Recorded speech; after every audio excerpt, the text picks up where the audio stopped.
Bueno, vamos a entrar a fondo en el tema de hoy, que es cómo hacer una buena comida. Tenemos dos tipos, que es la A, que es la comida tradicional, y la B, que es la comida rápida. Tenemos la A, que es la comida la tradicional. Es la más habitual y la más corriente, la que es aconsejable probar por lo menos una vez a la semana, chicos, porque es muy sano.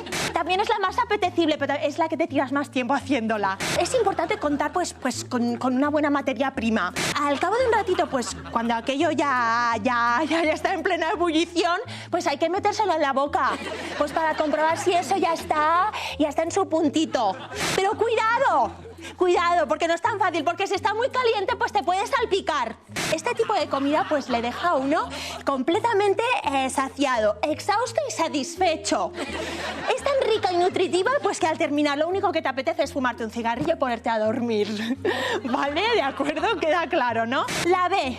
A ver, normalmente pues es la que se practica pues cuando se tiene muchas ganas pero poquito tiempo.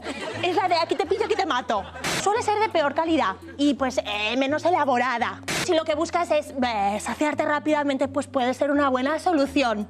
Pero al poco tiempo el cuerpo, que es muy sabio, ¿verdad que sí, chicos? Pues te va a pedir más. Es un tipo de comida pues que, como veis, pues que suele ser un poquito incómoda de llevarte a la boca.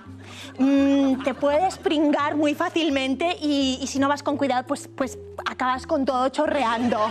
Yo para eso pues soy mucho más tradicional. Donde esté una buena comida, pues que me quiten de ahí esas pajas.